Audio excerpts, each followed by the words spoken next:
Testing 127. Ooh. Ready?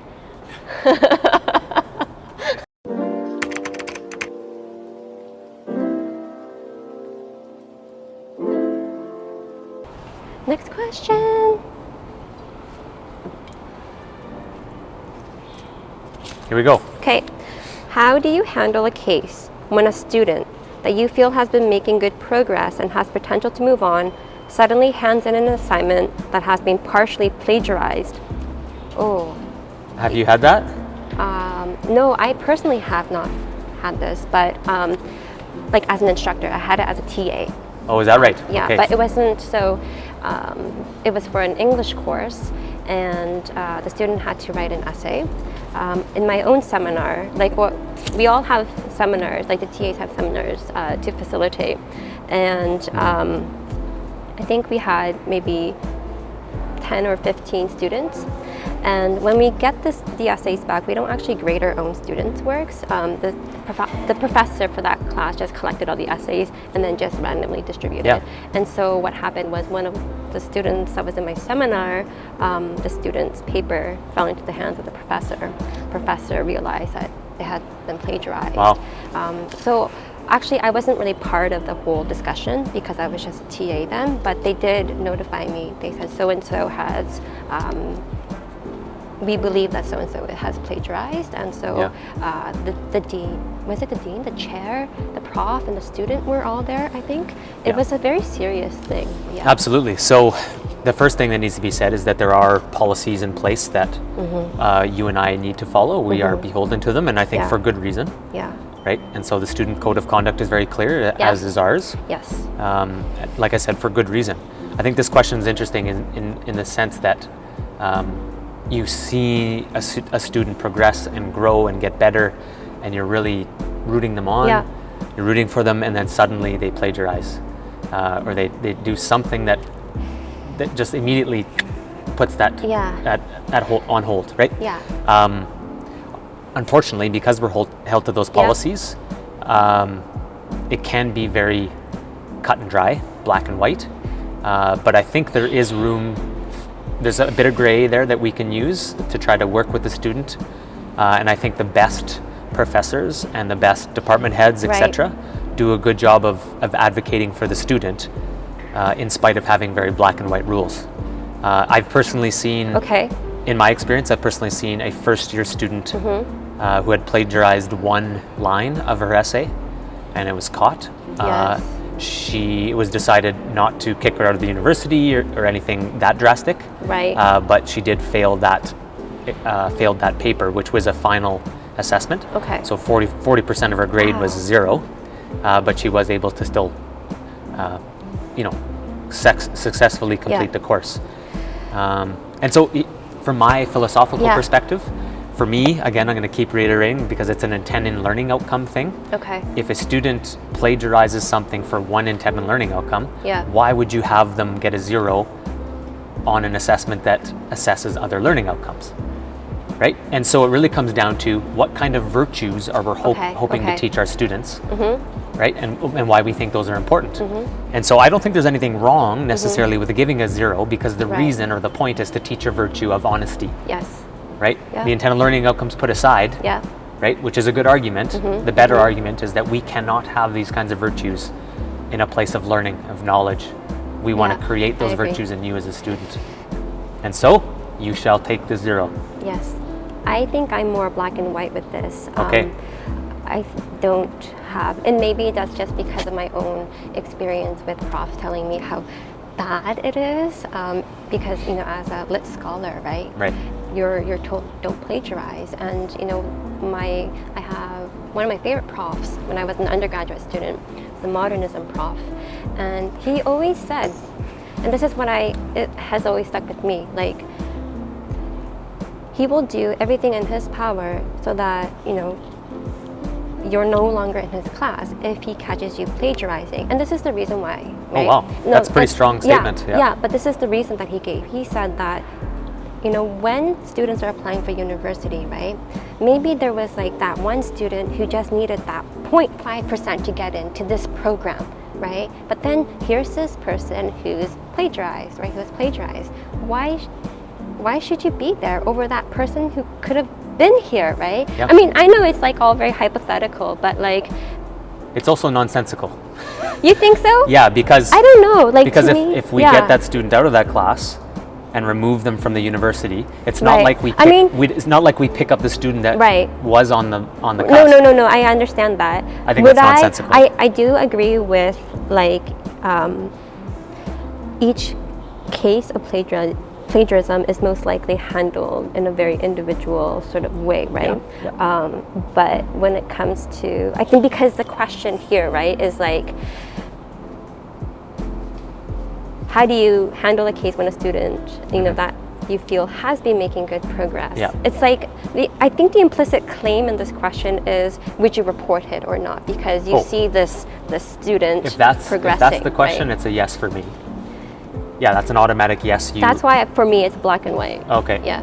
Well, it's black and white in the sense that you have to do something about it. Yeah. Yeah. But it's yeah, not yeah, black and yeah. white in terms for me in terms of like removing the student from the learning environment, from your small context of Right. class and even the larger one as an institution. The deontological ethics and the Right. policies are important. Right. But I would never hold anyone to those kinds of those ethics unless they're for a reason. And for Okay. me, it's a virtue thing.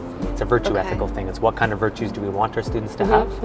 And so that's the lesson we shall teach you. Okay. I'm So very. you're going to yeah. take a 0. Right. I guess I'm just very stern with this and Yeah. like very firm. It but could I be guess could be a disciplinary thing as well from it a could be. difference It could there. be. But maybe I also need to like learn more about Yeah.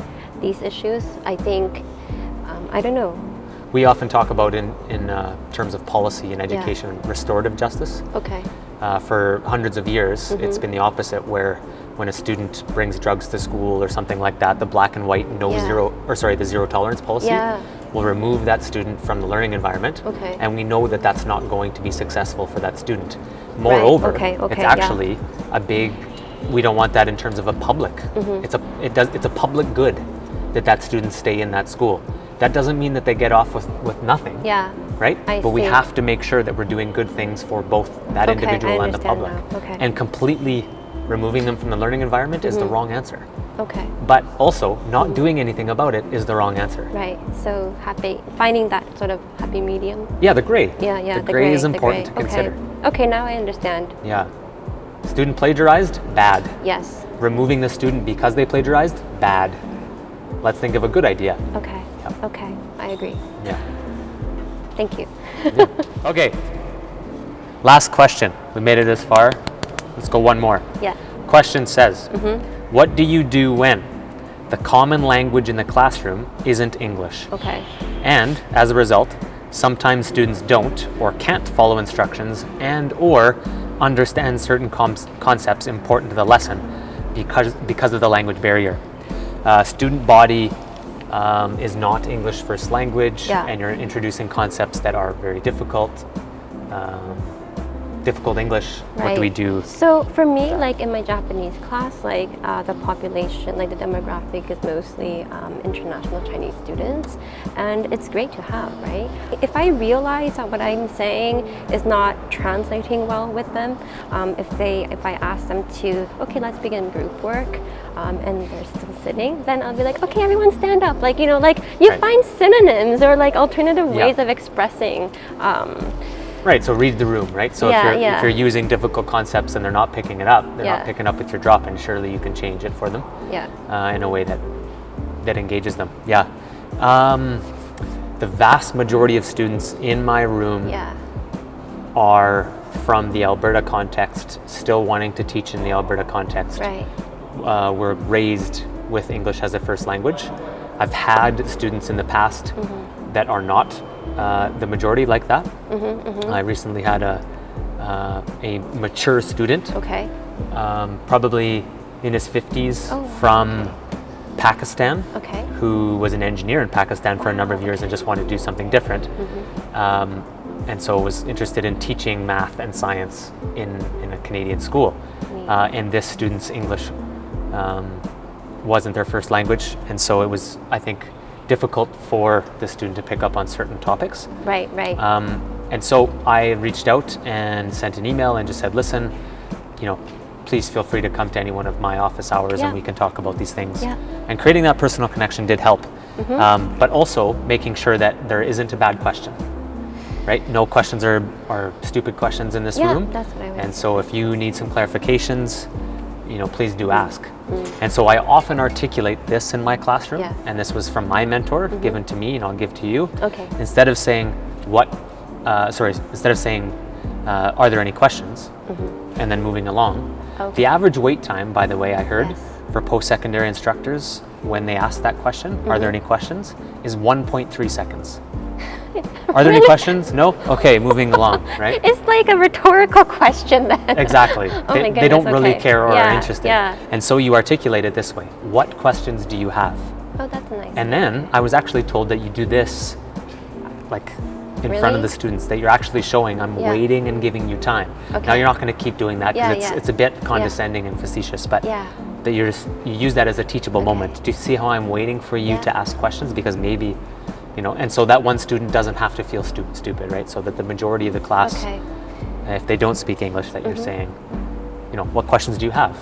Are there any words that you're having trouble understanding, etc. Right. And I think that can create that comfort, and they Right. can say, "What's So this? What's the this? solution then to the question is, What do you do when?" I mean, in the classroom, there are various ways of dealing with it, but you can ask students, like you said, to contact you by email. Maybe making that personal connection Yeah. will actually help, right? Yeah. It'll make you more aware of what the student can do, can't do, and then you can then be more effective as like an instructor that way. Yeah. The personal connection is always ideal, but I tend to rely on using that always as a first. Okay. But I'm cognizant of the fact that I teach a class that's capped at 40 students. Okay. And so for instructors that might be watching us that teach larger than that, Right. upwards of 80 or way more, that's Right. far more difficult to do that. And Yeah. usually, by and large, Uh-huh. our first look Yes. at what a student can do at how they understand concepts is on the midterm or some true. initial assignment. And so we are assessing their performance and not their learning, Yeah, that's true. right? That's something we need to admit. Yeah. Then we get our first picture. Oh, maybe this student is not as capable of English or the language we're delivering this Right, content right, at right. as we thought, and we can avoid it, or Yeah. we can do something about it. And I think there are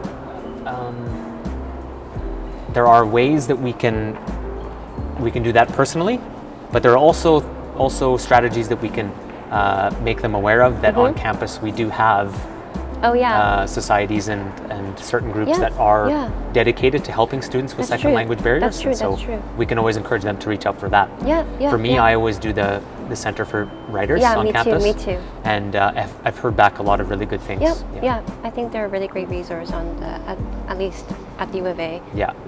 Yeah. I So I would encourage post-secondary instructors to look for those strategies on campus, especially if they can't do a person-to-person kind of Yeah, thing. So. I agree. All right. So we just wanted to reach out to everyone that wrote in and asked us those kinds of questions. Yeah.